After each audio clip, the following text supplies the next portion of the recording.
రాష్ట్రంలో కరువు కోసము కరెంటు కోసము ఖతర్నాకు కయ్యమవుతున్నదుల్లో చూస్తే మస్తు పరిశాన్ అవుతారు. మళ్ళా కేసీఆర్ సార్కు మొత్తం మీద అయితే మస్తు కౌంటర్ ఇచ్చిడు ఉత్తమ్ కుమార్ రెడ్డి సారు. ఇక ఉత్తగుంటాడాల పార్టీని తిరితే ఏమన్నాడో సూతం పండి. 100 రోజులలో 200 మంది రైతులు ఆత్మహత్యలు చేసుకున్నారు. కొందరు ఆత్మహత్యలు వరసి ఇట్లా పోతా వస్తూ ఉంటుంది కరెంటు.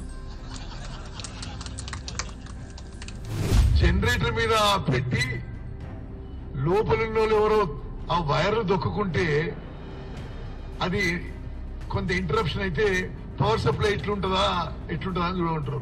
విద్యుత్ మేము అవసరానికి మించి ఎక్కువ ఇస్తున్నా, విద్యుత్ కోతలు అవుతున్నాయి. ఏంద్రా అని చూస్తే కొంతమంది నాయకులు ఆ లైన్మెన్లకు చెప్పేసి ఎక్కడైతే విఐపీలు ఉంటారో ఎవరు అంటుంటారో ఆ లైన్మెన్ లైన్ ఆఫ్ పని మొదలుపెట్టింది. ఏది ఏమైనా సరే రణరంగమైనా సరే ఈ ప్రభుత్వాన్ని మెడలు వంచుతాం, వదిలిపెట్టాం ఎట్టి పరిస్థితులలో. ఎక్కడ పంట నష్టం జరిగినా రైతులకి నష్టపరిహారం వచ్చేది. ఈ పెద్ద మనిషి ముఖ్యమంత్రి ఉన్నప్పుడు ఆ స్కీము రద్దు చేసిండు. తెలంగాణ రైతాంగానికి క్షమాపణ చెప్పాలి. ఇరు పార్టీల లీడర్లు టక్కబ్బరు కొట్లాడుతున్నారు. రైతుల కోసము కరెంటు కోసము పార్లమెంట్ ఎన్నికల వేళ ఇదే పని పెట్టుకున్నట్టున్నారు. మళ్ళా అవును మరి రైతులను ఆగం చేసిరని చెప్పి వీళ్ళు అంటారు, రైతులను మీరే ఆగం చేసిరని చెప్పి వాళ్ళు అంటారు, కరెంటు మీరు వచ్చినాకనే పోయిందని చెప్పి వీళ్ళు అంటారు, మీరున్నప్పుడే కరెంటు పోయిందని చెప్పి వీళ్ళు అంటారు. ఇట్లా టక్కబ్బరు కొట్లాట నడుస్తున్నదుల్లో నిన్న రైతులను వల్కరించి 4 మాటలు మాట్లాడుతుంటే కేసీఆర్ సార్ ఇగో గిట్లా కరెంటు పోయింది. 100 రోజులలో 200 మంది రైతులు ఆత్మహత్యలు చేసుకున్నారు. కొందరు కరెంటు షాకులతోని, కొందరు ఆత్మహత్యలు వరసి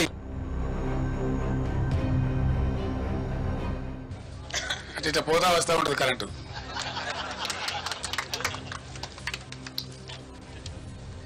ఇప్పుడు మనందరం ప్రత్యక్షంగా చూస్తా ఉన్నాం. సూచిర్ గదుల్లో కరెంటు వస్తుంది పోతుంది అనబట్టే మాజీ సీఎం కేసీఆర్ సారు. మరి నీళ్ళ మంత్రి ఉత్తమ్ కుమార్ రెడ్డి ఇదే ముచ్చట మీద ఏమంటున్నాడో ఇనుండ్రి. మాట్లాడిన ప్రతి మాట అబద్ధమే. అసలు నిజంగా ఒక పెద్ద మనిషి 10 ఏళ్లు ముఖ్యమంత్రి అయిన తర్వాత ఈ విధంగా అబద్ధాలు మాట్లాడొచ్చా? తెలంగాణ ప్రజలు గమనించాలి. వాళ్ళు నిన్న పెట్టిన ప్రెస్ మీటు వాళ్ళ పార్టీ ఆఫీస్ లో జనరేటర్ మీద పెట్టి లోపల ఎవరో ఆ వైర్ దొక్కుంటే అది కొంత ఇంటరప్షన్ అయితే పవర్ సప్లై ఎట్లుంటుందా అని చూడంటారు. ఇంతకంటే దుర్మార్గంగా ఒక మాజీ ముఖ్యమంత్రి అబద్ధాలు చెప్పడం ఇది యావత్ తెలంగాణ ప్రజానీకాన్ని గమనించాలి. అగో ఇంటిని గదుల్లో 2 సార్లు సీఎంగా పని చేసినాక కూడా గిట్లా మాట్లాడులేంది అనబట్టే ఉత్తమ్ కుమార్ రెడ్డి సారు. ఇదే ముచ్చట మీద సీఎం రేవంత్ సార్ కూడా మాట్లాడిండు. విద్యుత్ మేము అవసరానికి మించి ఎక్కువ ఇస్తున్నా, విద్యుత్ కోతలు అవుతున్నాయి. ఏంద్రా అని చూస్తే కొంతమంది నాయకులు ఆ లైన్మెన్లకు చెప్పేసి ఎక్కడైతే విఐపీలు ఉంటారో ఎవరు అంటుంటారో ఆ లైన్మెన్ లైన్ ఆఫ్ పని మొదలుపెట్టిండ్రు. అందుకే ఎవడు ఆపితే వాడు కారణం లేకుండా ఆపితే ఉద్యోగం కూడా వీకుర్రు అని చెప్పిన తర్వాత కొంతమందిని వీకినాక కొంత అంటే లైన్ అప్ అయింది. అంటే కొంతమంది పిచ్చోళ్ళు ఉంటారు కదా సైకోఫాన్స్, వాళ్ళు ఏంటంటే ప్రభుత్వం ఫెయిల్ అయిందని నీళ్ళు ఇచ్చే కాడ నీళ్ళు ఆపెట్టి, కరెంట్ ఇచ్చే కాడ కరెంట్ ఆపెట్టి, అక్కడక్కడ నేను అదే చెప్పిన ఇంతకుముందు కొన్ని గంజాయి మొక్కలు పాతిపోయారు. అవి వాటి వాసనలు వెదజల్లుతూనే వాటి అన్నిటినీ కలుపు మొక్కల్ని ఏరేస్తున్నామని. విద్యుత్ శాఖలో కూడా అట్లా అప్పనంగా ఉద్యోగాలు పొందిన వాళ్ళు కానీ లేకపోతే కొన్నిసార్లు తెలిసి తెలియనితనం ఉంటుంది. సో వాళ్ళే ఎప్పటికి ఉంటారు అనుకొని పిచ్చితో ఉన్నోళ్ళు కూడా కొంతమంది ఉంటారు. కాబట్టి వాళ్ళందరూ కూడా పిచ్చి కుదుర్చుకుంటూ ఈ సమస్యలను పరిష్కరిస్తున్నారు. అగో ఇన్నర్ గదుల్లో బీఆర్ఎస్ లీడర్లే కావాల్సి ఇట్లా చేస్తున్నారు అనుకొచ్చిండు. ఈసారేమో ఇట్లా ఆ సారేమో అట్లా. అటెన్క రైతుల కోసం పంచాయతీ అయిందుల్లో కేసీఆర్ సార్ ఏమంటున్నాడో ఇనుండ్రి. మళ్ళా ఇయా లేదండి, రాలవన వాడిది అడిగే దిక్కు లేదు. ఓ మంత్రి ఓడు, ఓ ఎమ్మెల్యే ఓడు, దొంగలు కదా ముఖం సాటేసినట్టు. మేము ఒక్కటే మాట చెప్తా ఉన్నాం, ఇవాళ ఏది ఏమైనా సరే రణరంగమైనా సరే ఈ ప్రభుత్వాన్ని మెడలు వంచుతాం, వదిలిపెట్టాం ఎట్టి పరిస్థితులలో, ఎట్ ఎనీ కాస్ట్. మేమన్నాడు 10,000 రూపాయలు, ప్రపంచంలోనే ఇయ్యాలి 10,000 రూపాయలు, 2,000 చేదో ఇచ్చి చిల్లర చేతులు దులుపుకునేది. ఖచ్చితంగా ప్రభుత్వాన్ని నేను డిమాండ్ చేస్తా ఉన్నా. ఇలా సూర్యాపేట నుంచి ఈ ఎండిపోయిన పంటలకు మీరే ఎండబెట్టిండ్రు కాబట్టి, మీ అసమర్థత వాళ్ళు ఎండగొట్టిండ్రు కాబట్టి, మీ అసమర్థత కాదు అని మీరు ఒప్పుకోకపోయినా ఎండిపోయినాయి కాబట్టి వెంటనే జిల్లా కలెక్టర్లకు ఆదేశాలు ఇచ్చి ఎన్యూమరేట్ చేయించాలి. ప్రతి ఒక్క ఎకరం ఏ జిల్లాలో ఏ గ్రామంలో ఏ మండలంలో ఏ రైతుది ఎంత ఎండింది అవి లెక్కలు తీయాలి. అండ్ ఖచ్చితంగా ధరలన్నీ పెరిగినాయి కాబట్టి భారమైంది కాబట్టి ఇవాళ 25,000 రూపాయలు నష్టపరిహారం ప్రతి రైతుకు ప్రతి ఎకరాకు చెల్లించాలి. This is our demand.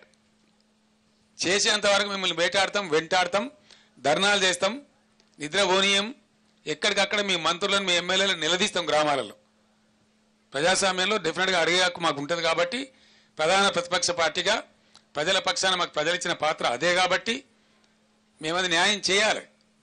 వాళ్ళ గొంతే మేము ఇవ్వాలి. ఈ రాష్ట్రంలో ప్రధాన ప్రతిపక్ష 39 ఎమ్మెల్యేలను గెలిపించి మేమేం రౌట్ కాలే. ఈ రాష్ట్రంలో మీరు ఒక్కరినో ఇద్దరినో కుక్కలో నక్కలను గుంజుకొని ఓహో ఆహా అని సంఖ్యలు గుద్దుకోవచ్చు. అది చాలా చీప్ టాక్టిక్స్. అది it's a cheap political stand. అగ్గో ఇంటిరి గదుల్లో ఇడిసేది లేదు, రైతులకు న్యాయం జరిగేదాకా వేరే ముచ్చట మీద నడిచేది లేదు అనబట్టే కేసీఆర్ సారు. మరి ఉత్తమ్ కుమార్ రెడ్డి సారు ఏం సమాధానం ఇచ్చిండో ఇనుండ్రి. ప్రకృతి వైపరీత్యాల వల్ల ఎక్కడ పంట నష్టం జరిగినా ఉమ్మడి ఆంధ్రప్రదేశ్లో గాని మొత్తం భారతదేశంలో గాని రైతులకి నష్టపరిహారం వచ్చేది.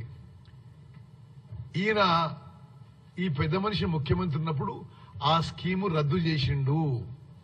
తెలంగాణ రైతాంగానికి క్షమాపణ చెప్పాలి.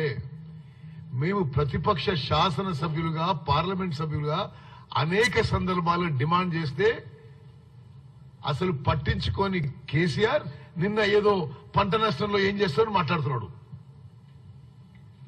అదేవిధంగా చాలా సంవత్సరాలు వడగండ్ల వాన వల్ల, వరదల వల్ల, కరువు వల్ల పంట నష్టం జరిగితే రూపాయి ఇవ్వలే. నువ్వు పెద్ద పెద్ద మాటలు పెద్ద పెద్ద డిమాండ్ చేస్తావు. ఇన్నరు కదా, ఈసారేమో ఇట్లనబట్టే ఆ సారేమో అట్లనబట్టే ఇద్దరికి టక్కపర్ కొట్లాట నడుస్తున్నదుల్లో.